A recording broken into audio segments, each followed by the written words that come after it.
إما أن العبد يصدق مع الله ويعلم أنه يعامل ملك الملوك وأنه يعامل من يسمع ويراه فيري الله من نفسه الصدق والعزيمة. Plus tu connais une personne et plus tu peux l'aimer ou la détester. Plus on connaît Allah Azza wa Jal et bien évidemment plus on va l'aimer. فقال في الحديث المعروف أما والله إني لأخشاكم لله وأتقاكم له. Le prophète sallallahu alayhi wa sallam est sans aucun doute celui qui aimait le plus Allah Azza wa Jal parce qu'il était celui qui le connaissait le plus. وعلم النبي صلى الله عليه وسلم بالله لم يصدر من نفسه بدراسة بل هذا رزق من الله يأتي مع النبوة. Et pourquoi est-ce que le prophète sallallahu alayhi wa sallam était dans un degré de connaissance et donc d'amour et donc de peur d'Allah subhanahu wa ta'ala si élevé? C'est parce que ce qu'il a reçu n'émanait pas simplement d'études, mais ça fait partie de ce qu'Allah Azza wa Jal donne à ses prophètes. Le ilm qu'avait le prophète sallallahu alayhi wa sallam, rizqun min Allah, c'est une subsistance qui émanait directement d'Allah subhanahu wa ta'ala. فتوحيد الله أهم شيء والإخلاص لله أهم شيء. L'unicité absolue d'Allah subhanahu wa ta'ala, en la connaissant, en la pratiquant, en la ressentant, est sans aucun doute la chose la plus importante que l'on puisse s'imaginer. وهو كلام جميع الأنبياء وهو رسالة جميع الأنبياء عليهم السلام. C'est le message que tous les prophètes ont apporté. الشرائع تختلف في كيفية العبادة ولكن العقيدة لها أصول ثابتة لا تتغير من آدم عليه السلام إلى نبينا محمد صلى الله عليه وسلم ولن تجد لسنة الله تبديلا كما قال الله عز وجل. L'unicité absolue d'Allah subhanahu wa ta'ala est la chose la plus importante et elle est la chose qui a toujours été enseignée par tous les prophètes d'Allah Azza wa Jal, de Adam alayhi salam jusqu'à Muhammad sallallahu alayhi wa sallam. Mais vous savez quoi, mes frères et sœurs? Il y a un drame qui se passe dans la communauté. Ce que les gens pensent simplement pouvoir connaître réellement ce que signifie Tawhid Allah Azza wa Jal en disant il me suffit de ne rien associer à Allah Azza wa Jal. ومعرفة التوحيد أقسام والمعاصي والكفريات أقسام كذلك فلا بد من إثبات التوحيد وكذلك في نفس الوقت لا بد من محاربة الشرك. On a un drame dans la communauté, c'est qu'il y a beaucoup de gens qui pensent en fait savoir ce qu'est le tawhid d'Allah Azza wa Jal en disant simplement moi je fais la prière pour Allah Azza wa Jal.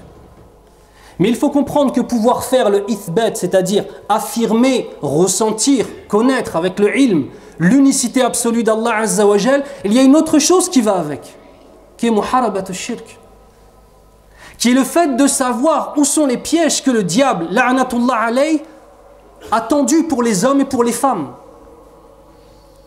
Que pensez-vous d'une personne qui déclare aimer son épouse, lui fait des cadeaux, la visite, lui dit même des mots doux, mais en même temps il la frappe, mais en même temps il ne lui donne pas son droit.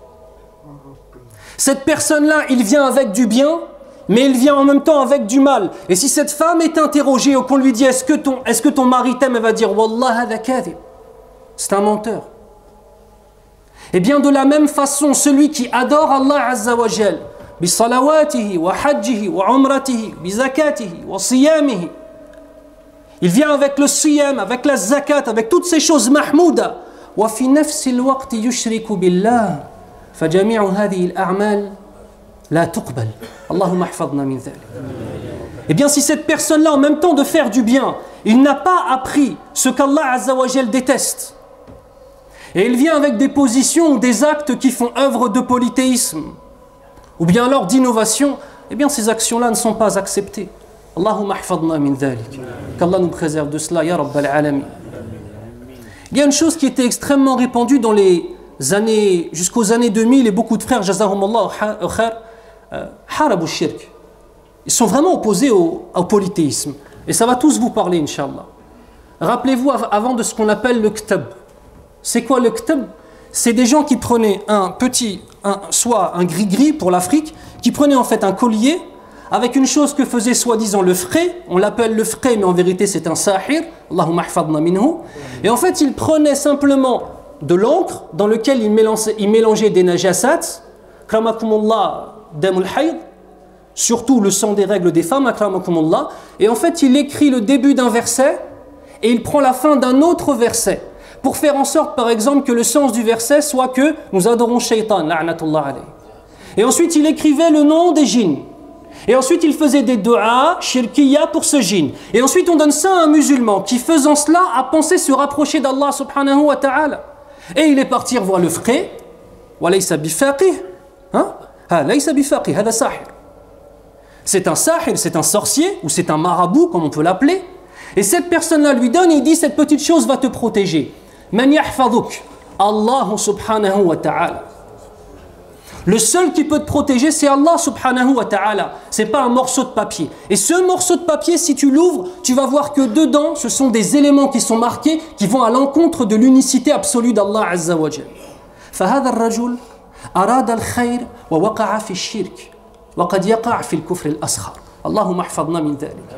Cette personne-là, ainsi, il a voulu faire la meilleure des choses, se rapprocher d'Allah. Et on lui a dit, va voir le frère. Il était content. Il y va. On lui donne une chose qui peut-être sera la cause de son entrée en enfer. Allahumma hfadna min dhalik. Faman minkum wajada dhalik alayhi an yaftahahu. Et ceux d'entre vous qui ont cela, souvent les femmes, on leur dit, vous le mettez dans votre sac, ou alors vous mettez ça sous le lit des enfants. Allahumma hfadna. Si vous trouvez cela, je vais vous dire comment faire pour le détruire, Inch'Allah. Il ne faut pas le brûler. Ça, souvent, les gens pensent qu'il faut le brûler. Vous récitez Ayat al-Kursi. Vous récitez Surat al-Ikhlas. Vous récitez Surat al-Nas et Surat al-Falaq. Et en le récitant, vous ouvrez cette chose-là. Cette chose-là, vous la plongez dans de l'eau. Et en continuant à réciter, vous effacez les écritures. Parce que la plupart du temps, vous savez c'est quoi? C'est un sihr qu'on t'a posé. C'est un sihr qu'on t'a fait. اللهم احفظنا من ذلك. أهم شيء توحيد. فلا بد من إثبات التوحيد وكذلك من محاربة الشرك. والمحبة هي الطاعة. المحبة هي الطاعة. La véritable amour qu'on peut avoir pour quelqu'un, c'est le fait de lui obéir. فمن قرأ أول آيات نزلت على النبي صلى الله عليه وسلم ما هي اقرأ باسم ربك الذي خلق. Lis, apprends au nom et pour le nom de ton Seigneur, celui qui t'a créé. Mais comment appeler à Allah Azza wa Jal si on ne le connaît pas? Eh bien, c'est la raison pour laquelle le premier verbe qui est utilisé dans le premier verset descendu sur le prophète sallallahu alayhi wa sallam, c'est iqra, ta'allam, apprends. Et ne croyez pas qu'il n'y a que les imams ou que les frères qui portent une longue barbe et qui portent un qamis ou les sœurs qui portent un long djelbab qui doivent apprendre ce qu'est le tawhid d'Allah Azza wa Jal. هذا من وساوس الشيطان لعنة الله عليه. واجب على الجميع. واجب على الجميع. C'est une obligation pour nous tous. Et il ne suffit pas simplement de dire la ilaha illallah. Il faut comprendre encore ce que signifie la ilaha illallah. محمد رسول الله صلى الله عليه وسلم. فالمحبة هي الطاعة. فمن عرف الله أحبه فأطاعه فاستسلم له وكسب ثمرة الإيمان وكذلك ترك المعاصي. Celui qui connaît Allah l'aimera. Celui qui aimera Allah lui obéira. Celui qui obéira à Allah Azza wa Jal verra son âme se soumettre à ce que Allah aime et à ce que Allah déteste. قال النبي صلى الله عليه وسلم أحب الأعمال إلى الله الحب في الله والبغض في الله. Comme dans le hadith du prophète sallallahu alayhi wa sallam qui nous dit dans le sens, l'action la plus aimée d'Allah, c'est le fait de savoir aimer pour lui et de savoir détester pour lui. tuhibbu ma ahabbahu Allah wa tubghidu ma abghadahu Allah.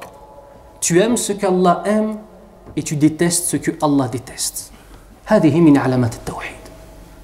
Ça fait partie des vrais sens et des vrais signes qu'une personne est réellement dans la compréhension et dans l'adoration de qui est Allah subhanahu wa ta'ala, dans l'adoration d'Allah et la compréhension de qui il est. يقول الله عز وجل هل يستوي الذين يعلمون والذين لا يعلمون إنما يتذكر أولو الألباب. Ce qui signifie, sont-ils égaux ceux qui savent et ceux qui ne savent pas? Et seuls les doués d'intelligence peuvent s'en rappeler. هل يستوي الذين يعلمون والذين لا يعلمون. هذا استفهام إنكاري أقوى شيء في اللغة العربية للإنكار. En français, c'est intraduisible, je suis désolé. J'allais vous le traduire, mais istifham inkari, c'est pas traduisible, je suis désolé.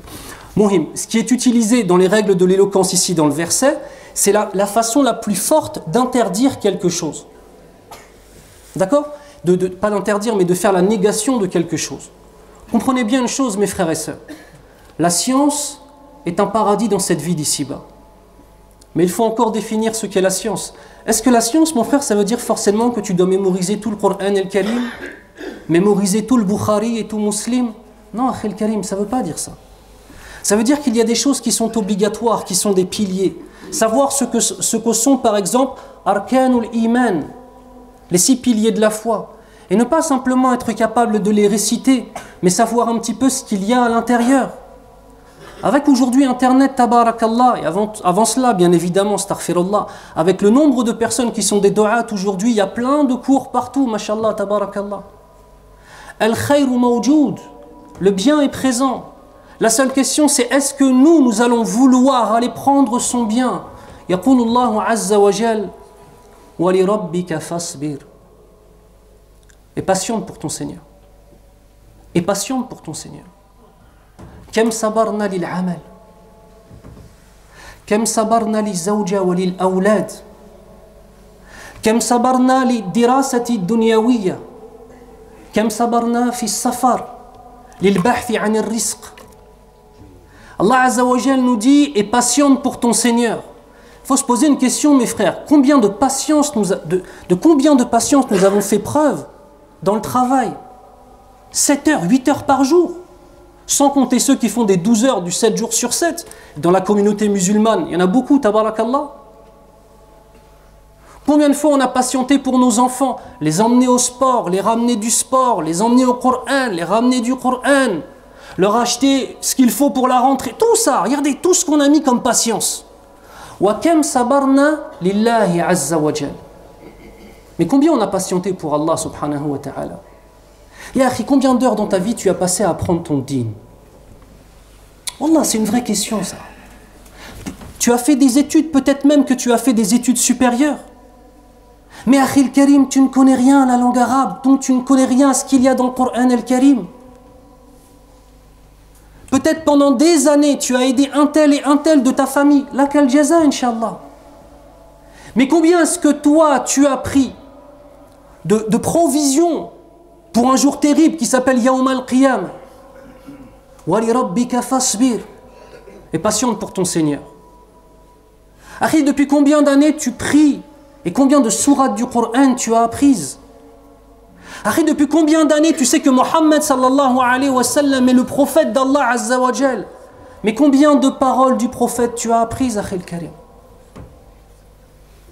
Akhi, combien d'heures tu as passé à étudier pour passer tes examens?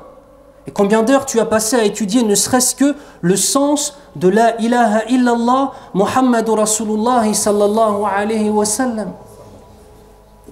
Nuridu thamarat al-iman wa halawat al-iman wa aktharuna la nuridu an nasbira lillahi azza wa jal fi ta'allum.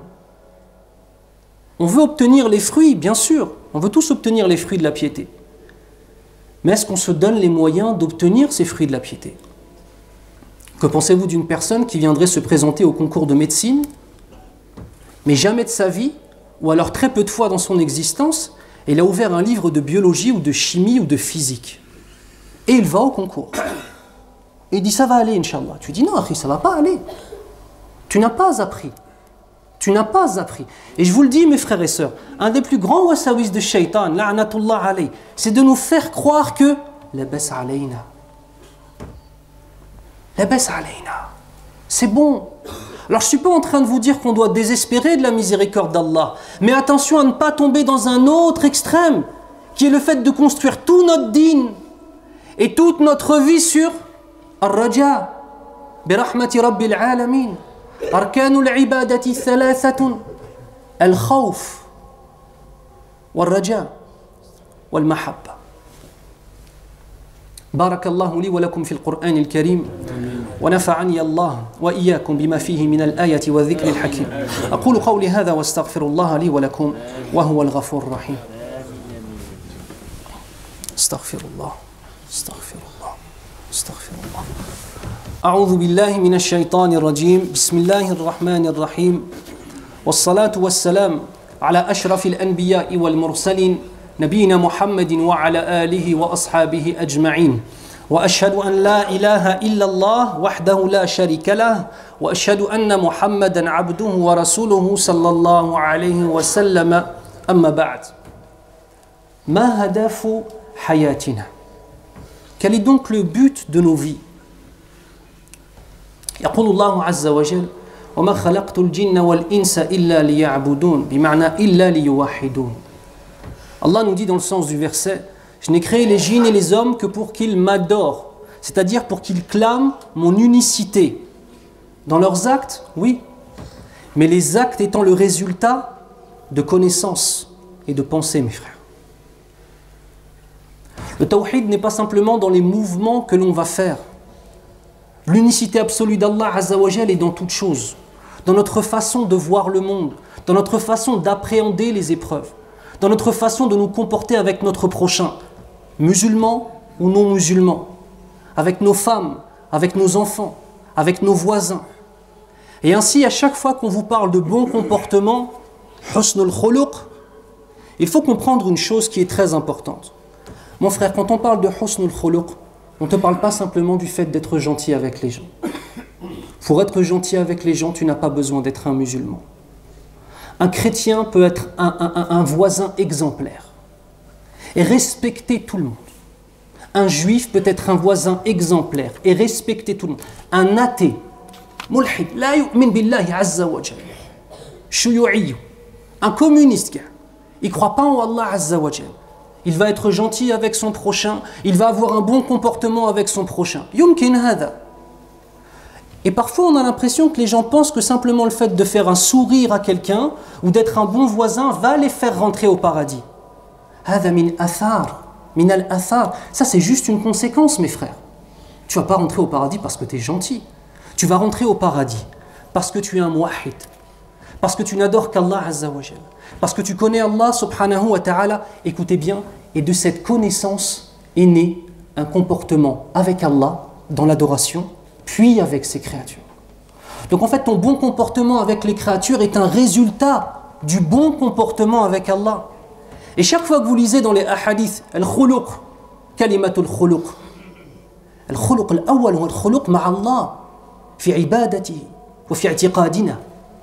Le premier des comportements, c'est dans la façon de croire en Allah Azza wa Jal et de concrétiser cette croyance avec Allah Azza wa Jal par des actes. Tu crois que parce que tu as envoyé de la nourriture à ton voisin, tu vas rentrer au paradis? Mais si tu ne l'as pas fait lillah. Par contre, si tu l'as fait lillah, ça veut dire que tu sais qui est Allah. Et tu sais ce que cela signifie, par exemple, parmi tous les dangers du shirk al-asghar, comme riya, l'ostentation. Tu connais les aqsam, tu connais ce qui se passe. فَتَكُونُ عَلَى إِثْبَاتِ التَّوْحِيدِ وَكَذَلِكَ عَلَى مُحَارَبَةِ الشِّرْكِ. اللهم ارزقنا هذا الأمر يا رب العالمين وهذا الحلم.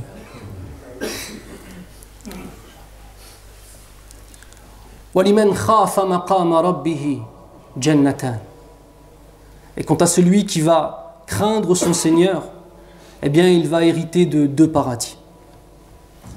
ولماذا كتب في القرآن الكريم في كلام الله عز وجل جنتان؟ هذا أقل الشيء للمؤمن. الله عز وجل خلق لكل إنس ولكل جن في الجنة جنة. فَمَنْ دَخَلَ النَّارِ جَنَّتُهُ باقية فارغة في الجنة فالمؤمن الذي يرزق بإدخاله الجنة فهذا يأخذ هذه الجنة التي كانت لهذا الكافر في الأصل ولمن خاف مقام ربه جنتان وهذا هو على الأقل أقل شيء جنتان. Allah Azza wa Jal nous dit, et pour celui qui a réellement craint son Seigneur, eh bien il pourra hériter de 2 jardins du paradis. Et sachez que 2 jardins du paradis est le minimum. Pourquoi? Parce qu'Allah Azza wa Jal a créé pour chacun des hommes et chacun des djinns un jardin du paradis. Et ces non-musulmans, lorsqu'ils ne rentreront pas au paradis, mais bien en enfer, eh bien leur jardin restera vide. Et donc pour les plus pieux des musulmans, des mu'minoun, eh bien ceux-ci pourront récupérer, quoi donc? Ces jardins qui ont été délaissés. Regardez la miséricorde d'Allah Azza wa Jal. 2 jardins du paradis au minimum. Mais comment on fait pour obtenir les jardins? وَلِمَنْ خَافَ مَقَامَ رَبِّهِ. Celui qui a peur du jour du jugement. Le résumé est très simple, mes frères. Celui qui apprend à connaître Allah l'aime. Celui qui l'aime lui obéit. Celui qui lui obéit se trouve en état de soumission. Celui qui est soumis voit les fruits de cette soumission à travers les adorations, à travers le tawakkul ala Allah, le fait de s'en remettre à Allah, à travers le taqwa, à travers la piété. Et aussi cette personne-là délaissera forcément les pires des actions, celles qu'Allah subhanahu wa ta'ala déteste. C'est aussi simple que cela. Le schéma de nos vies est simple, mes frères et sœurs. Il est simple et il est limpide. وهذا موجود في القرآن وفي سنة رسول الله صلى الله عليه وسلم. كي نكمل قال الشيخ الإسلام ابن تيمية رحمه الله إن في الدنيا جنة من لم يدخلها لم يدخل جنة الآخرة فقيل له وما هي هذه الجنة فقال إنها جنة الإيمان. Cheikh al-Islam ibn Taymiyyah rahimahullah a dit une parole qui a été écrite et transmise à travers les générations des pieux prédécesseurs et qui est la suivante dans le sens: il y a certes dans cette vie d'ici-bas un paradis et dans la vie de l'au-delà un paradis. Celui qui n'a pas goûté au premier paradis, le paradis qu'il y a dans cette vie terrestre, ne goûtera pas au second, celui dans l'au-delà. Puis les personnes présentes lui ont posé la question en lui disant: mais c'est quoi ce paradis dans la vie d'ici-bas? Et il a dit très simplement: c'est le paradis de la foi. Halawat al-iman. Alors à la question simple, est-ce que nous avons été créés pour être heureux ou pour être soumis? La réponse est très simple, mes frères. On a été créés pour être soumis à Allah Azza wa Jal. Parce que si on avait été créés pour être heureux, comme beaucoup le pensent, et comme beaucoup pensent qu'à partir du moment où ils font la prière, ils n'auront plus d'épreuves, et qu'à partir du moment où ils sortent leur zakat, ils n'auront plus de khasalama aliyah, qu'ils n'auront plus de perte d'argent, eh bien ces gens-là, la première épreuve, ils délaissent la prière. Pourquoi? Parce qu'ils ont pensé qu'ils ont été créés pour être heureux. On n'a pas été créés pour ça. On a été créés pour être soumis, mes frères. Parce que sinon, les seules personnes qui adoreraient Allah, ce seraient ceux qui ne connaissent pas l'épreuve et qui sont heureux. Mais ubashirukum bi shay, alhamdulillah, man khafa maqama rabbih dakhala jannat al-iman fi ad-dunya wa 'asha sa'idan. Mais je vous donne quand même une bonne nouvelle, mes frères et sœurs, c'est que celui qui réellement craint Allah Azza wa Jal pourra bénéficier d'un paradis dans cette vie d'ici-bas. C'est pas un paradis dans le fait de posséder des choses. C'est pas un paradis dans le fait de pouvoir assouvir ses passions les plus basses et les plus viles, comme celle d'avoir un rapport en dehors du mariage, ou alors de faire de l'argent illicite, ou bien alors faire de l'israf, de dépenser son argent n'importe comment. Ça c'est le paradis, du kafir billah Azza wa Jal. C'est pas le paradis du musulman. Le paradis du musulman, c'est dans la soumission à Allah Azza wa Jal. Et c'est là où tu ressens des choses. Et tu sais quoi, Akhi? Tu vas vivre des épreuves. Et tu sais quoi, Akhi? Il y a des gens que tu aimes qui vont mourir. Et tu sais quoi, Akhi? Tu vas faire tout ce qu'il faut, tout bien dans ton commerce. Et des fois, ton commerce ne marchera pas. Et des fois, tu vas être volé. Et des fois, tu verras des gens qui, eux, font du mal et Allah Azza wa Jal les laisse dans leur mal. Vous savez pourquoi? C'est pour les laisser prendre un maximum de sayyi'at, un maximum de péchés, afin qu'ils soient encore plus égarés dans leur mécréance et dans leur ma'asi, et qu'au jour du jugement, ils subissent le pire des châtiments. Chaque fois qu'Allah Azza wa Jal t'éprouve, c'est un signe de son amour pour toi. Je répète une dernière fois. On n'a pas été créé pour être heureux.